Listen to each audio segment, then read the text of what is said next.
So is there any shortage of reasons right now why it's exciting to be an Edmonton Oilers fan at this time? Leon Draisaitl this past week, he just scored 20 goals in the first 19 games of this season. I don't think that we've said this about anybody in a very long time, but right now it's actually looking like if he can maintain this pace, Leon Draisaitl, he could be a 50 in 50 candidate. We haven't had one of those since 1992. I mean, the team is not at, but close to the top of the league in the standings. They're starting to look like they could potentially become a Stanley Cup contender. But it's not all roses. It's not, we're not ready to, we're not ready to start planning that parade just yet. The Edmonton Oilers were also facing some early season adversity. I mean, for one thing, pretty much the entirety of the left side of the Oilers' starting defense is out injured right now. Darnell Nurse, he's out week to week. Duncan Keith, we're not quite sure about how long he's going to be out. And even Slater Cuckoo is down. And it looks like right now the Oilers' top left side defenseman is Philip Broberg, which is a really promising, who's a very promising prospect for the future. But right now he's got, he has fewer than 10 NHL games under his belt. He's not the guy that you want to have to carry that side. But then even beyond that, there's been the goaltending situation. After the way that Mike Smith performed last season, I think a lot of people were excited to see what he could do, coming back for one more year, even though he's going to turn 40 years old this year. But we haven't really been able to see very much of that because Mike Smith has spent most of the season injured so far, and it looks like he is going to be away for a while longer yet. Mikko Koskinen has managed to do a pretty good job in his absence. But if you consider an injury to Mike Smith to be a crisis for the Edmonton Oilers goaltending situation, it doesn't really appear like it is, but if you do consider it to be that, you have to remember that old proverb, the Chinese proverb about crisis basically being another word for opportunity. As it turns out, this has been a tremendous opportunity for another player in the name of course, Stuart Skinner. And Stuart Skinner, we really haven't seen very much of him in the NHL, just yet. Last year, we saw him for a total of one game. It was also when Mike Smith was injured. And the one game that he played, it didn't really go all that well. It would have been a really exciting game to have actually had fans at, because I believe that the total of in that game was something like, I believe it was a 7-5 game, a 7-5 victory over the Ottawa Senators. But if you're a goaltender who's going in and giving up 5 goals against the Ottawa Senators, particularly the Ottawa Senators of last season, I'd say it's probably safe to say that you're probably not ready for the NHL just yet. But of course, necessity is a different matter. Creates all sorts of different, kind of pushes you to do some things that you might not have otherwise done. And so what we've seen this season is that Stuart Skinner has been back, and we have a different Stuart Skinner this year than we saw last year. Last season, Stuart Skinner didn't seem to be ready. This season, Stuart Skinner looks like he is ready, at least to be a backup. Now, I don't think that really the team has done a very good job of playing in front of him in particular. They do just the sheer number of shots that they've given up in front of Stuart Skinner is really inexcusable.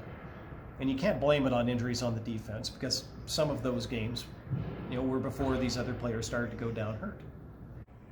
But even in spite of the sheer number of shots that Stuart Skinner is facing, he's doing very well for his own part of it, which obviously should be an extremely welcoming thing for Edmonton Oilers fans who should be very excited about this, because it actually indicates to us that maybe, this problem that the Oilers have had now for well over a decade, the lack of a clear-cut number one goaltender, or at the very least a lack of a clear-cut number one goaltender for the long term, does seem like we're beginning to solve that problem. Stuart Skinner is looking like he could become the guy, the starting goaltender to carry this team into the future. And that's exactly the way that I think it should be. For all of the talk about Ken Holland going out and trying to acquire an actual established number one goaltender like a Marc-Andre Fleury, which I'm not really sure how that would work in terms of the cap situation. But for all of that talk, I am firmly of the opinion that the only real way to solve that problem, to solve a goaltending problem for the long term, is to go out and draft highly rated prospects and to develop them. To build your next goaltender in-house. If you have problems at this position, the best strategy to fix them is not to try to go out and do it via a trade. Not even really to do it through free agency, because that, quite frankly, it just makes the players too expensive. You get a diminishing return on your assets. Keeping in mind that if you trade any other kind of player other than a goaltender for a goaltender, you're getting back a player that is definitely not going to play all 82 games of the season, although a forward or a defenseman definitely potentially could. And so with that in mind, the only real cost-effective way to solve a goaltending problem, is to do it by developing your prospects. And personally, I think that this is a strategy that the Oilers should consider central to their building plan going forward for the next several years. I honestly think that at least once every 3 or 4 seasons, the Edmonton Oilers should come out at the draft and target a top goaltending prospect. And to have enough of them in the system so that you could actually do something that I think would be a bit of a unique approach to it. But instead of having to juggle around goaltenders at the NHL level and have a tandem at the NHL level, I think that they should manage their goaltending prospects so that effectively what they would have, in their farm club in Bakersfield. And then ahead of that established backup,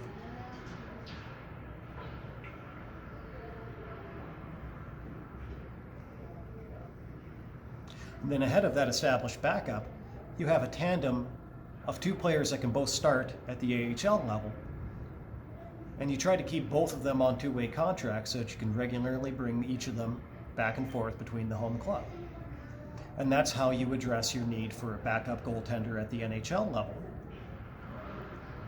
It's basically, you keep bringing these 2 players that are on 2-way contracts in the AHL, you keep bringing them up and down. So that each of these 2 goaltenders will get a share of their season in the NHL, play a portion of it as a starting goaltender in the AHL. And so then what you develop over time is 2 goaltenders that are starting to be weaned into the NHL experience.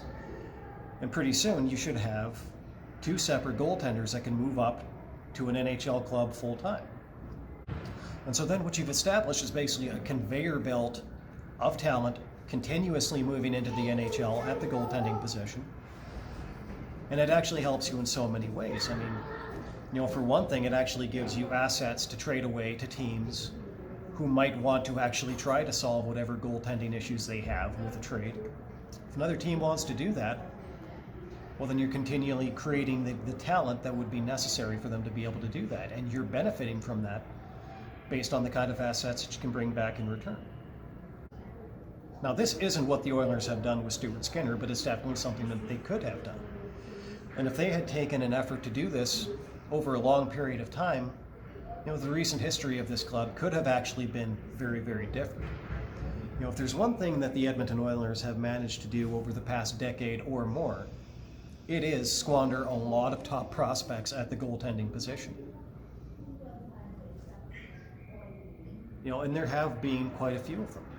And really, there have been quite a few of them. Tyler Bunz in particular was a goaltender who came into the organization with a ton of promise. And then they never did anything with it. They never really bothered to put any real kind of effort into developing that player. Jeff Drouin-Deslauriers was another goaltender that the Oilers never seemed to manage to bring along. Laura Kynan was another goaltender who had been within the Oilers organization that they could have done a lot more with. Not to mention guys like Laurent Brossoit. And then, of course, the big one that should be on everybody's mind is, of course, Stefan Dubnyk. He went on to some very big things after the Oilers, but the Oilers could never really quite seem to get it right with him. Now, Stuart Skinner continues to develop into the player that we hope that he's becoming right now. Now, if Stuart Skinner manages to continue developing into the kind of player that I think we all hope he's developing into right now, that's fantastic. There's a goaltender for today, there's a goaltender for tomorrow. But the Edmonton Oilers, they do need to do a much better job of looking further and further and further down the road. And unless they want to continue to burn assets, in ways that are not beneficial to this club, they are going to have to start being much more forward thinking in terms of the way that they're developing their goaltenders.